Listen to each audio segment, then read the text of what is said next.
What's going on, guys? It's Kyle here with Gnarly Knives. I got another review for you guys today. This knife I actually did pick up a little while ago, probably about a month and a half or so, I'd say. But this is the Gerber Gator. This is the 154 CM model. So you can kind of pick that up a bit. 154 CM. It's actually kind of interesting. My little story with Gator. So I've had Gator knives. I mean, with Gerber, I've had Gerber knives over the years. The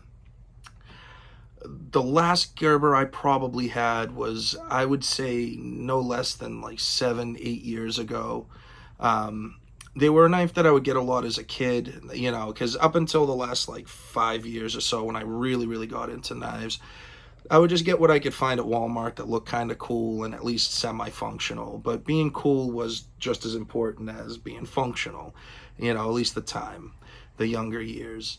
But the main knives I would get would be like CRKTs, Gerber, I don't know, probably a couple others in there. But those were the two I mainly went to. But what I had noticed over time was I started straying a bit from the Gerber knives, because they would be the cheap ones, like the paraframe. I had the smaller version of it. I even had a couple of the folding of those Bear Grylls Gerber knives. And I just kind of noticed, back then I didn't know or really care about edge retention. This was back before I was even sharpening. So for me, sharpening was, getting the pull through sharpener out. And that was pretty much the extent of it. I didn't really, stainless or not. I mean, they were all pretty much stainless steel, so I never really had issues with that. But I had noticed, a lot of them just seemed like they would give out easily and break. I mean, from now looking back, I realized that a lot of these were the made in China versions. But surfing through the internet a couple weeks, like a month and a half ago, I came across this. And it's funny, I'd heard of them. I'd seen videos in the past about them. And actually, I guess the Gator line has been around for about 25-ish years. Oh, sorry, got the sweaty today. It's still in the 90s, like my video yesterday. But I don't know, I realized after the video yesterday that I was giving you guys little nipple shots from wiping the face. So I don't know, I just have a little my 2-year-old's little mini towel. Don't worry, it's gonna get washed after this. It's been in the garage for a couple days, drying from the last time the kids went swimming. So it's already a little funky, so a little more funk won't hurt it. That's beside the point. But if you do see me, that's what it is. You're like, wait, what the hell is that? Yeah, it's a little Minnie Mouse towel. But like I said, so I had come across it, and a lot of it was the bias, because I was like, I don't know, because I saw that it was made in America, one of those ones, but it was just still going off of but I've had them in the past. And because the issues I would have would just be with the paraframe one. It just, the frame got all messed up. And it wasn't like, it was a small knife, so I wasn't doing anything nuts with it, and I carried it for a good while. But it got to the point where this isn't a frame or a liner lock, it's a back lock, but where the lock would just like extend past where the blade was, and it got to the point where I just couldn't use it anymore. I'd have to like hold the blade out as hard as tight as I could and try and push it in. And then one of the last couple times, it would just get to the point it would stick, and I'd have to like hold it and use like a damn screwdriver to pop it out. And then I had a couple of those, the smaller, the Bear Grylls ones, and those ones, I don't know what steel they were using, but with a couple of them, I just have just tips just snap right off. Even a couple times, just the handle, the plastic they were made with, just break. And this isn't me trying to like come out and say Gerber sucks or anything like that. That's not the case. I realize that's how it is coming across, but that's not what I'm trying to do anyway. It's not what I'm trying to convey, the message. But anyway, so like I said, I'd seen it before, but it had come across me again while I was just looking on the internet, like I said, a month and a half, 2 months ago. And I was like, you know what? Screw it. I'll give it a shot. What really enticed me was because I knew the regular ones, because they make other versions of this. They have a fixed blade and then another clip point version, pickup, pocket version, pocket knife, folding knife. I don't know. The heat's getting to me today. But I knew they were in 420 HC, and in 420, I mean, it's not a bad steel. I mean, it's nothing to write home about, but it was just, nothing really. I was like, what's the, I've already got a bunch of 420 knives, but as I was looking through, I saw this one, and, I dig flat ground knives, and though, the grind on it kind of reminds me almost of like the Kephart style knife. Saw it was in 154 cm. I really like 154 cm. It's not my favorite steel, but I really like 154 cm. It's a really good steel. I feel like it's a good steel for people, especially people who are relatively new in the knife world that want a steel that they don't have to sharpen every 5 minutes, but something that they can still easily sharpen. I think 154 cm is a great steel to learn sharpening on. I mean, I'd still say, yeah, practice with the cheap, shitty knives that you can get. But I feel like it's a good steel. You can kind of really, like, notice that difference between sharpening a soft as hell, cheap knife steel, the surgical, or the steels, they don't even tell you what it is.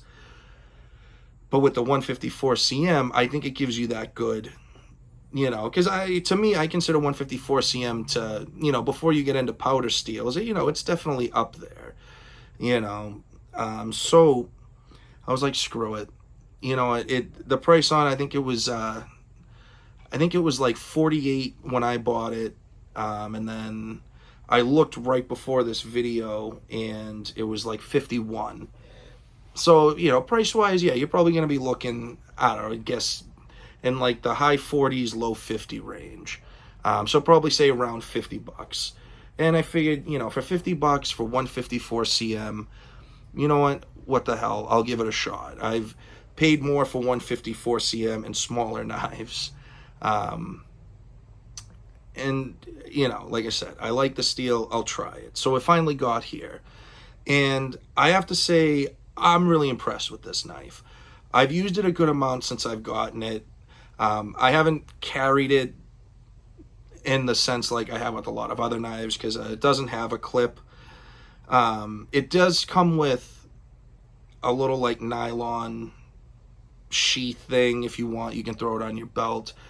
I'll be honest, I don't even know what happened to it. It's probably on my desk somewhere buried, but I had trouble trying to fit it in. I don't think the sheath necessarily is too small for it, but just this, which I think is definitely a benefit to the knife itself, but it's just so grippy because it's a plastic handle with the rubber overmold, at least that's how it seems. So it's super grippy. So just trying to get it in, it probably took me like a minute of like, finagling it and stuff to actually get it in. And then probably just as long. At one point, I was just considering just cutting it to get it out. Now, I don't know, maybe that sheath, I don't know, maybe it was just made a little tighter, just happened to be. I mean, I'm sure, maybe like with leather, it'll stretch over time. So if you got one, you could probably stick it in there and leave it for God knows how long. And maybe it'll like mold around it a bit. So if you really you want to carry it on the belt, that could be worth a shot. I didn't bother, so I really can't be of much help to that there. But when it comes to the knife itself, so like I said, so when I got the knife, I was pretty happy with it. Especially it's super comfortable. I've used this expression to describe some other pocket knives, but I'll describe it as it's like a folding fixed blade. I'll use that to describe two things. If it's like a, like robust, whatever knife, but also just with how comfortable it is. Just in my experience, I pretty hard pressed to find many pocket knives that overall have more comfortable handles than fixed blades. I think it's just the way it is. It's just one of the compromises, because you have to make the handle in a way that the blade can fold into it. That being said, they did a really good job with this. I mean, even with the shape of it, I mean, you have this hook in the back. It just fits perfect. I do have a little bit of room. You know, I do have large hands. I mean, when I wear gloves, an XL glove is what I fit in most comfortable with. I can squeeze into a large, so I mean, if that kind of helps a bit. But even if you wore extra large gloves, I really feel like you wouldn't be having any issues getting your, sausage fingers on here. And obviously, if you have smaller hands, I think you'll be fine as well. One thing I was a little was just because it has this dip in here for your finger, and then it comes to a bit of a point. Now my hand, my index finger fits perfectly in there, so I don't notice it. If you do have larger hands or even a little bit smaller hands, you might notice it more. If you have larger hands, you probably have the meat on your finger probably hitting it, or smaller hands, maybe your middle finger might be coming in contact with it. I don't think it's too much of an issue, but that's just something, because a lot of times I'll just throw things out about the knife that I'll be neutral on. It's just an observation, but it might be something that's a bigger deal to other people. A good example is blade centering, which this actually, this one, it's just floating a bit to the right. But I could also probably play with the adjustment. That's how it was when I got it. I haven't touched the adjustment at all with it. I wanted to at least wait until I did the video. But if I do mess with it, I'll let you guys know on a future video how it turned out. But just using that as the example, blades being off center, it's not the end of the world for me. I mean, if it's rubbing up against the handle and it can't be adjusted and it's just, whatever, then yeah, I'll be a little more what the hell about it. Of course, yeah, I prefer every single knife I get just has perfect, beautiful, dead nut centering. I don't know. That I can live with, but I know that's a big deal for some people, so that's why I bring those things up. So with this, some of you guys might notice, so I actually did a little add-on. I do have to give credit. This idea I didn't even think of, until I saw a Gideon's Tactical video, because he's thrown these on a bunch of knives before. So these are little thumb studs that you can buy. You can get them off Amazon.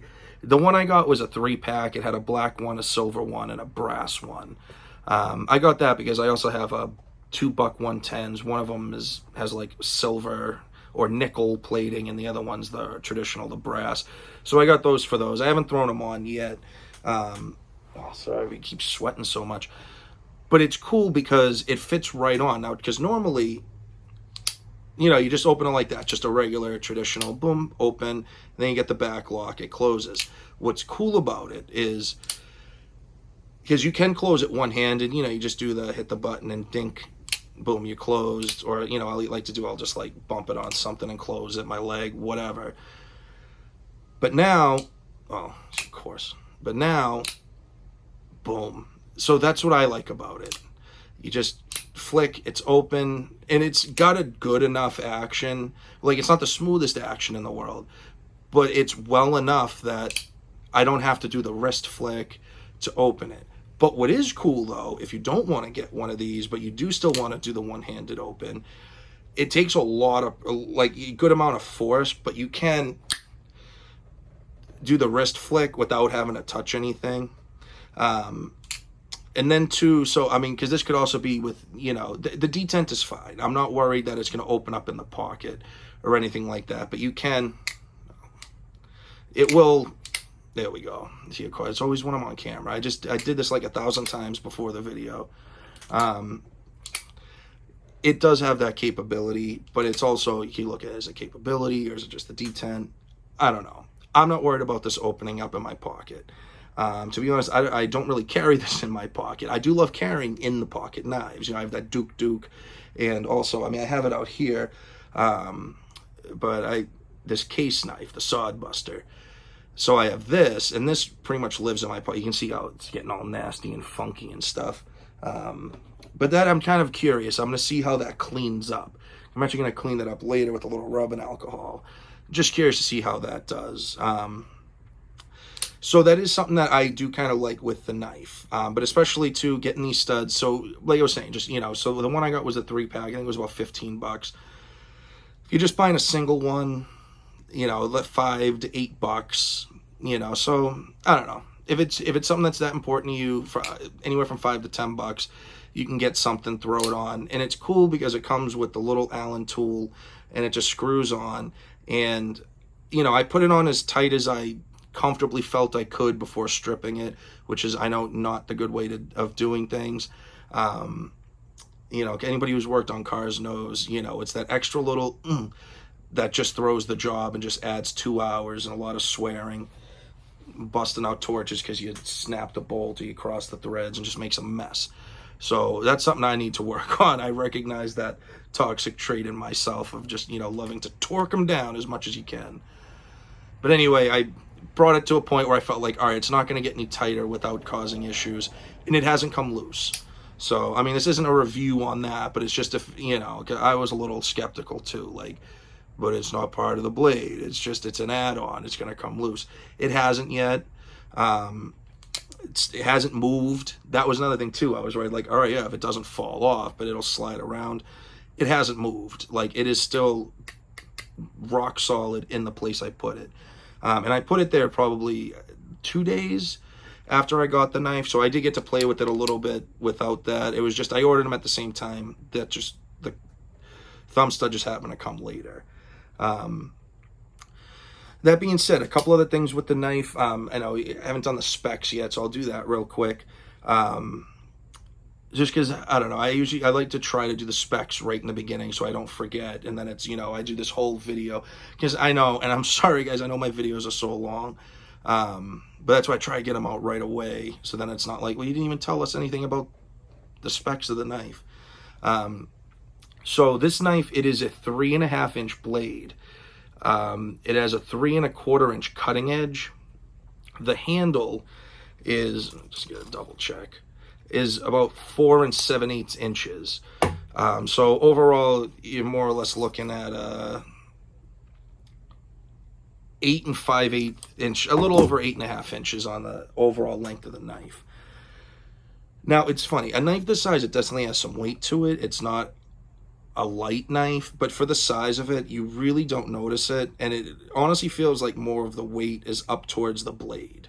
So the knife, it's just under 5.5 ounces. I looked it up, it was, I think, 5.4 ounces. So yeah, so you're looking about 8.5 ounces, 5.5 ounces, I'm sorry. It's 8.5 inches overall, 5.5 ounces. So yeah, I mean, it's definitely got some weight to it, but the fact that it's big, it's a larger knife, so it's all spread out. They definitely were able to cut down the weight in some areas. So this is linerless. And to be honest, I don't think it needs it. I mean, I'm not going to be batoning with this or using it as a pry bar. I mean, I do pry a little bit with my knives. Don't tell anyone. But nothing crazy. The most strain of bending this, any knife of mine will have, is probably opening a paint can. Which I know too, depending on how people smack them down, sometimes they do take some force, but I've never broken a knife doing it, so just leave me alone, okay?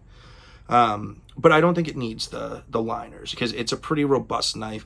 I mean, if you squeeze, you can see it flex a little bit, but even here, it's as tight as I can, using as much force as I can. And yeah, I mean, it moves. Clearly you can see that it moves, but I'm not worried about it. It's a well-built knife. They did a pretty good job with it. The only complaints I really had with it, and again, too, we could be going to, it was a $50 knife. The grind on it, now, because, I know it's not that big of a deal, because Kyle, you always resharpen your knives anyway. I do, and this was no exception. But the grind was kind of off. So I'm not saying that's every single one. So if anybody else out there has one of the Gerber gators, or just Gerber in general, because this is my first Gerber in years, so I'm way out of the Gerber game, but because of this, I'm going to try and start looking, see what else they have. kind of get back into it a bit. It's just, there's so many knife companies. But if there are any like Gerber fans out there, I mean, I'm just curious. But yeah, with this, it was like ground really thin, or I don't know how to put it. But you could get like the grind was like pretty thin here, and then it got fatter, and then it was thin again at the tip, and then it was basically the complete opposite on the other side. So it took a good amount of sharpening. I mean, luckily it's 154 cm. It's not, like, oh my God, if this was M4, I'd still be working on it, right? But I mean, it took a while, I mean, I probably spent like 20 minutes, or maybe even closer to a half hour by the time it was all said and done. But I probably spent about 15-20 minutes just getting the profile evened out. And then, another 10-15 minutes of, just progressing through the stones and getting it to sharpness that I wanted. But, I mean, I guess the one upside is I tried to make it as even as I could. So now this does have a really, like, a very thin edge on it. But being 154 cm, I mean, I'm not too worried about it. It's held up pretty well so far. We haven't done any crazy cutting with it, mainly like, cutting cardboard, a little bit of rope. Did a few things around the garden with it, but nothing, super heavy duty work on it. But it's held up fine. It's still very sharp. I haven't sharpened it since. It's still taking some hairs out. But there's something I know, I throw it on the strop, it'll be back to how it was. Now, all that being said, do I think it's a good knife? Yeah. I mean, I think over time we'll definitely tell more. But I think, the fact that they've been around so long, going on 25 plus years, I think that definitely adds a little bit to it. I mean, this is definitely something, especially like this model, I feel like is definitely geared more towards outdoors. I mean, I feel like just the Gerber line in general, or the Gator line from Gerber in general, is definitely geared more towards, hunters, people who go camping, hiking, anything like that. Even though I actually haven't personally gone hunting before, I do really want to get into it and start actually hunting. But I have skinned animals before, not a bunch, but I have skinned animals before, and I could definitely see this being good for that. And then being a flat grind. I mean, the one thing I like about flat grinds, it's kind of like the middle of the road grind, where it just seems like for all general tasks, it does pretty well. Maybe it's not quite as slicely as a hollow grind, but it slices a little better than a saber grind, so it's kind of like middle of the road, which I'm totally fine with. I like flat grinds. And especially with, having to do a lot of reprofiling with it has made this, I don't know. I mean, I probably should have really tried it out. I mean, I cut a few things with it before I sharpened it. I mean, it was very sharp. I mean, it was shaving hair out of the box. It was just the grind was just all over the place. The edge itself, the edge grind was just all over the place.